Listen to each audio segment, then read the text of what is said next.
What's going on, Tackle Warehouse fans? Jake here. We're bringing you another educational video today. So today we're going to talk about how to rig up a drop shot. So drop shotting was developed in Japan, made its way out to the West Coast, and pros started utilizing it, and it's made its way all across the United States, and it's regarded as probably one of the most effective way to catch bass. And it's a super easy technique to use if you're just starting out bass fishing, or if you're, tour level angler. Everyone can use a drop shot, and it's something that, everyone should know how to rig up properly.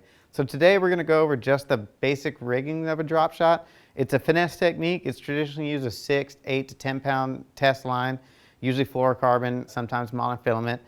And it's gone all the way up to punch shotting with braided line and 25 pound tests and stuff like that. But today we're just going to go over the basic fundamentals of a traditional finesse style drop shot. All right, the first step you're going to want to do is tie a Palomar knot with your main line. So when you're doing it for a drop shot, you're going to want to leave yourself a little bit extra tag end. So leave yourself a good distance there. If you want more information on how to tie a Palomar knot, make sure to go to our website. You can get a full in-depth video on how to tie a correct Palomar knot. So once you get your knot tied, you're going to run your tag end back through the front of the hook, front eyelet of the hook on the front side. So run that back through. And what this does is once you get it nice and tightened down, you're going to realize when the line's going back through, it's going to make it to where your hook's going to stand straight up and away from the line once it's rigged and your weight's attached. So you're going to get a proper presentation this way. All right, so once you got your hook tied on, the only thing you got to do now is decide how tall of a leader you would like, and then just attach a weight onto the bottom. So I'm going to use just a traditional pinch style clip lead weight on there. Just pinch it on there. You're ready to go. And you can put any type of soft plastic you want on there. There's no rules to this. I mean, most people use a 4 to 6 inch soft plastic worm of some type, but you can use, bait fish style lures. You can use creature baits. You can use craws. You can use little swim baits. There's a million different options you can do with this. For hook options, there's tons of different hooks out there on the market. Most of them are kind of just an small open style hook. Some of our best sellers like the Owner Mosquito hook, Gamakatsu drop shot hook. My favorite personally is the Gamakatsu Aaron Martin's G Finesse drop shot hook. What I like about it is it's super strong, and it's made out of a little bit thinner wire than the normal drop shot hook, and it has kind of a slick gray coating on it. So you get great hook penetration, and it's really strong. And how you rig up a nose hook, just like it sounds. You just hook the nose of your worm right through the hook, and you're ready to go. And this is great for kind of open water. If you're not really fishing around cover and things like that, if you're just out covering, over gravel and things like that, you get great hookup percentage with this. You're not going to lose many when you have them hooked on a nose hook like this. So you can either use a 4 or 6 inch style worm like that. One of my other favorites is kind of a little shad bait. This is a Kitech Shad Impact, just a small little 3-inch bait, really deadly. When the fish are heavily pressured, or they're just really keyed on small bait fish, stuff like that. The other style of hook I use is something like this. This is an Owner cover shot hook. A bunch of other companies make them. The Robo Rebarb has been around for years and years. I like this one because it's a really strong wire as well, and it has that slick gray coating. And they have a small monofilament keeper on the back, and I find that tears up the worms a lot less, and they stay on there really well. So what you're going to do with this hook is you're going to rig your drop shot kind of in a Texas rig fashion. So your hook's going to be Tex-posed, and you're going to have a completely weedless type of drop shot presentation. So this is really good for fishing through brush and grass and things like that. You're not going to catch any weeds or anything like that with this style of drop shot. And it comes through cover really well. I've been using it for a long time and had great success with it.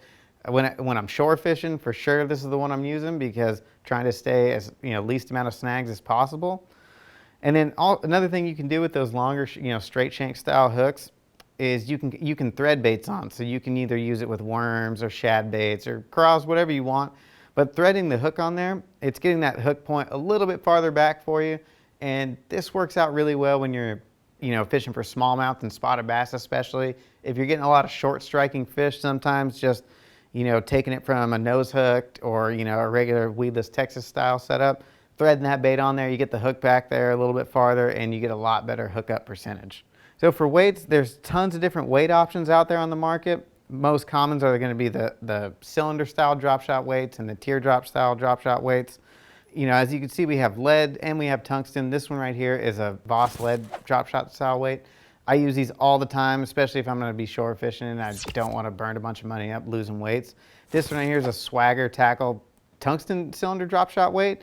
These are both actually a 3/8 ounce drop shot weight. So you can see the difference in size. So with the tungsten, you're gonna get a much smaller, more compact profile.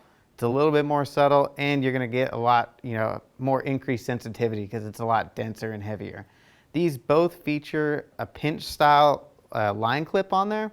So you just pull your line through, and pinch it off and keep it clipped up there on the top. And what that does is it makes it easier for you to change your leader length, change your weight size on the fly if you want to go shorter or longer leader. You can do it really quickly if you want to change weight sizes, the wind picks up or something like that, you want to fish deeper and go to a heavier weight. It makes it really easy to do that. And also if you get snagged and just the weight snag, you start pulling that line through, it'll actually cut the line, or the line will just pull through eventually, and you only lose the weight and not your whole rig. Now the other style of line clip that there's out there is just the traditional tie-on or casting style drop shot weight. So these are going to be a little bit better for fishing around heavier cover. If you're throwing into a lot of brush and stuff like that, you're not going to have as many accidental weight losses. If you're fishing with heavier line especially, you'll be able to pull this free a lot easier. And if you're fighting fish and you're having fish come up and jump and throw the weight off, sometimes that happens and you lose the weight. With this, you're never going to lose the weight in that situation. A couple of the other style weights here we have are the teardrop, and then we have the cannonball style weight or round ball style weight as well. So these are going to be better for your kind of open water applications, going over rocks and gravel and sand and things like that, because they have increased surface area. So they're going to have more contact with the bottom and give you better sensitivity of what your bait is coming across and kind of what you're fishing through and what kind of bottom composition your bait's going over. With the cylinder style drop shot weights, these are going to be a lot better for fishing through vegetation and grass and things like that. They slip in and out of grass really well. You're not going to get grass fouled up on these as you would with the cannonball or the teardrop style weight. All right, thanks for tuning in to this educational video on how to rig a drop shot. If you learned something here today, make sure to give us a like. If you have any questions or ideas on videos you'd like us to film in the future, make sure to put a comment below. And for more videos like this, make sure to go to tacklewarehouse.com.